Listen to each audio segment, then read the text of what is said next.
Natik. Salam Akif, necəsən, haradasan? Yaxşıyam Natik qardaş, sən nətərsən? Heç, işdəyəm.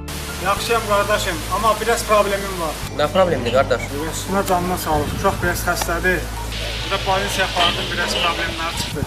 Biraz pul lazımdır, köməkli eləyə bilərsən. Dərmanları almalıyam, 200 manat pulum çatmır, mənə təcil pul lazımdır. Natik, narahat olma, həll eləyərik. Yaxşı qardaşım, ümidim sənədir. Natik, narahat olma, saat 7-də mağazanda görüşək, gətirəcəm pulu. Yaxşı, oldu. Oldu Natik, görüşərik, sağ ol. Kim idi ki? Dostum Natik idi.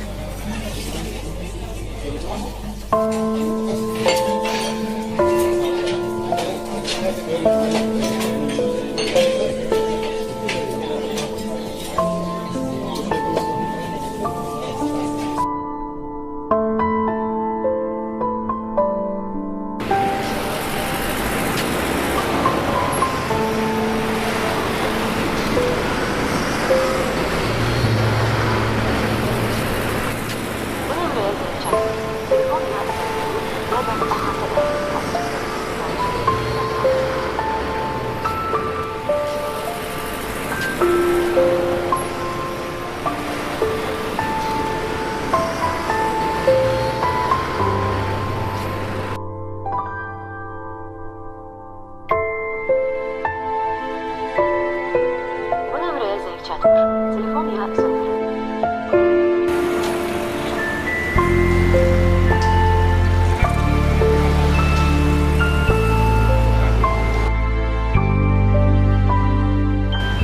Bu nə hərəkət deyil sizə? Mən sizi dost bildim, mən qardaş bildim. Telefonu kesildi sizə. Telefona zəng çatmır, bayaqdan zəng deyirlər. Belə şey olar hə. Amma mən hər zaman sənin yanında olardım. Telefonu kesilməzdim. Mən sənə dedim axı, uşağa lazımdır, uşağın xəstədir. Ona görə mənim ehtiyacım var idi o pula. Mən səni dost bilmişdim, ümidlənmişdim sənə. Hal olsun sənə.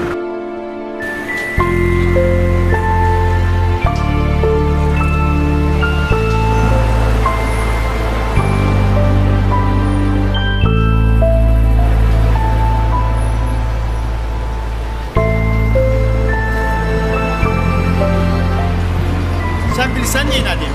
O bayaqdan itin sözünü dediyin dost pulu olmadığına görə telefonu satdı gətirdi sənə verdi. Ona görə telefonda zəng çatmırdı. Sən nə biləsən əsl dostluq nədir? Haram olsun sənə.